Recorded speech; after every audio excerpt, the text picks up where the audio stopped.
it is here, and so let the frivolity begin. The festivities, they are here, and your time to shine. You put on your PhD coat and go into the vaulted room and come out with steam rolling and with a fresh new set of brackets, and they come to you, and it's like when they elect a new pope, the white smoke goes up. So it's all India. A lot of people I have to look forward to. I don't want to point any teams out, but and I sent you a video that we'll talk about too. I don't know if you got a chance to look at that. I did not get a chance to watch it yet. I'm working on something similar. Sometimes I don't like to consume other media. That right. I got you. On something similar to what I'm might doing. Sway you or inadvertently. Here are all right. I'm going to talk about this first. Sure. If I look at the Big Ten standings, and this is just because I can't get over how wild this is, the disparity. I look at a 17-12 Michigan State team, 9-9 in the conference right now. They have 2 games left, of course. Indiana, a game behind them in the conference at 8-10, and see overall 16-13. So yeah, just a game behind them. Period. They play in one of these last 2 games together. Let's say Indiana wins that game. And just for argument's sake, I'm going to give Indiana a win over Minnesota, bumps them to 18 wins. That would bump them to 18 wins on the season. If Michigan State, then they would split. They would also be at 18-13, both same records there. They would have the same conference records. But Michigan State, their net ranking is a 22. Right. And I'm like, okay, I know that schedule, wins, all that goes into it. But I'm like, is there that much difference in what Michigan State has accomplished or failed to get done this year? They have a big win over Baylor. And that's the difference maker is that the only difference maker? They also beat Indiana State, which I know some will brush past, but Indiana State has been terrific. They're a tournament team. Yeah. But still, we're talking 80 spots difference. 80. It just seems I can't get over the disparity, either how high that Michigan State is with that. And Indiana, they had a lot of their early non-conference wins were too close. They're all one. You beat Morehead State by a point. You barely beat Florida Gulf Coast, who they're already out. They got beat in the A-Sun in their season. They had a losing season, so they're out. And they did not get the win against Kansas, which that's the biggest difference, though. I mean, if Indiana had that win, they're still not going to be. How much higher would they be with that win? Well, I think the first thing that people need to understand, Jim, is what the net is and what it's measuring. It is a predictive metric. It was never acknowledged as such publicly by the NCAA, but that's what it is. It is not a record or results metric. It is a predictive metric. So it measures essentially how you perform from possession to possession rather than from game to game. In a predictive metric, theoretically, you could lose a lot of 1-point games and register higher than a team that wins half its games by a point and loses half its game by a point and wins half its game by a point.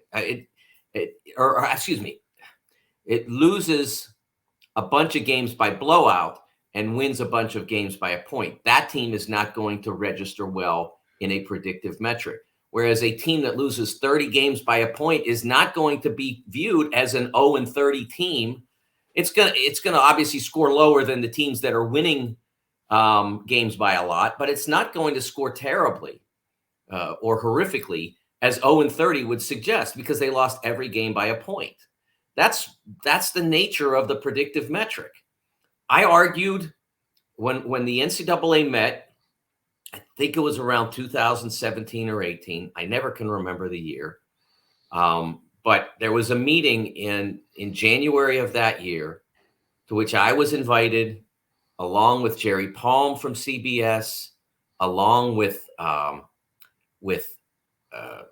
Ken Pomeroy, Jeff Sagarin, a gentleman from ESPN who was in charge of the BPI, whose name I don't remember, and Andy Glockner, a friend of mine who used to work for ESPN and Sports Illustrated, and wrote a book about NBA analytics. And it was all about trying to redesign a metric to get the NCAA away from the RPI.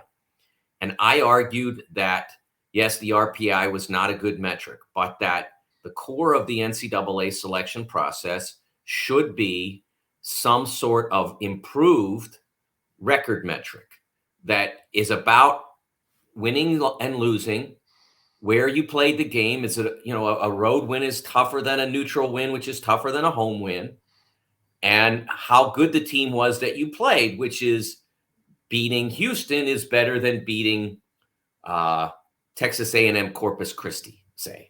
So that was what I argued for, and I lost the argument. And I think that the reason the NCAA chose to go with this approach is because it's kind of what basketball has trended toward, which is the Ken Pom rankings and that sort of thing.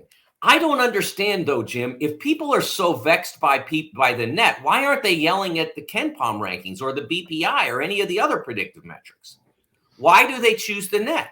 Because it's the NCAA's, and so they assume it's done wrong. But it's not done wrong. It's just done what it is. Yeah, you can't blame people for thinking that. But it is what it is. And if you want to be critical of the NCAA for using a predictive metric at the core of the selection process as its sorting tool, go for it. I don't agree with them doing that.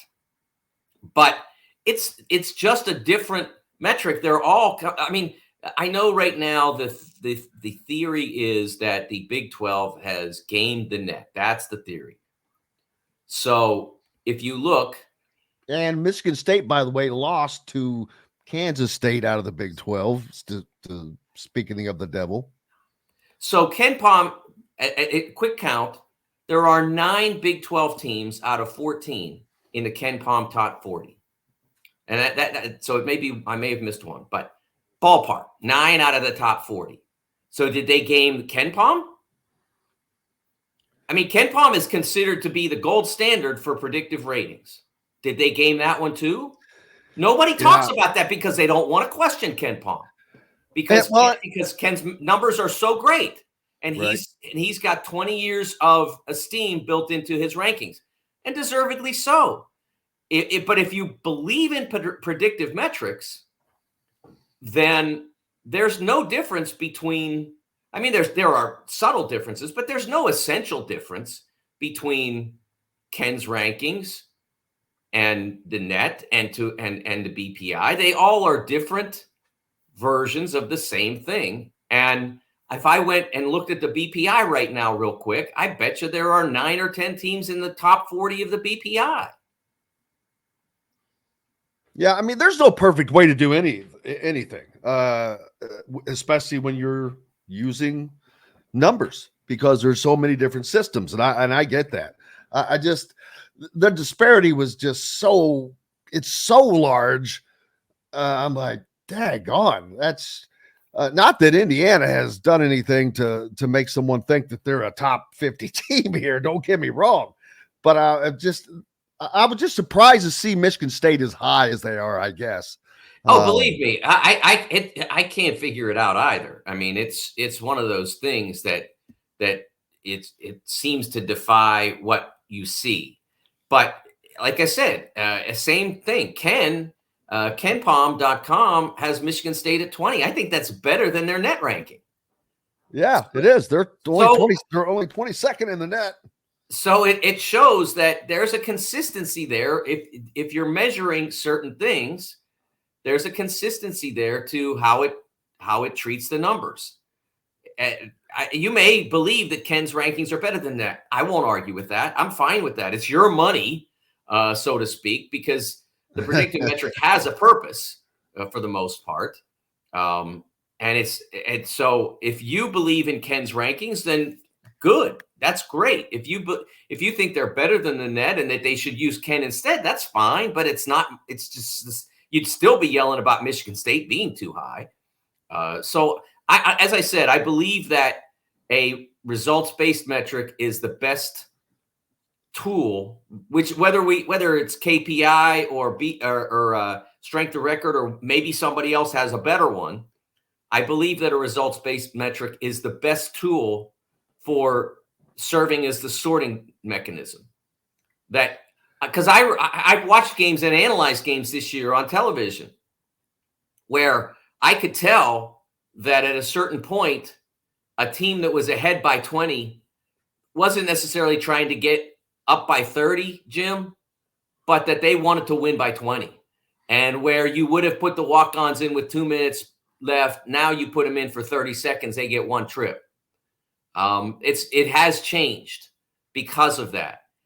Because the predictive metrics have, whether or not they're at the core of the process, even if they're not the sorting tool, they're still going to be on the minds of the selection committee members. Some of them, at least some of them, maybe all of them, because you don't know. There's 12 members, I think, on the committee now. You don't know what any of them think, but it's pretty clear based on previous recent work that predictive metrics do play a role in that room. And so if I am a coach, then I am thinking that, like I said, you're up on a league rival, you're up 20. You're not thinking about trying to beat them by 30 because they're a partner to an extent and you guys see each other all the time. So you're not trying to make it worse, but you're not trying to let them up off the mat either.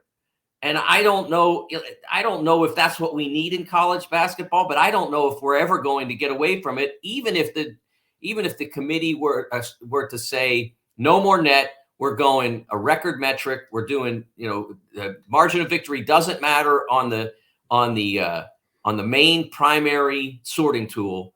It's still going to be on Ken Palm. It's still going to be on BPI and whatever other predictive metric they call on to replace Jeff Sagarin in the future. It's still going to be there, and it'll still be on the minds of the committee, and therefore it'll be on the minds of the coaches.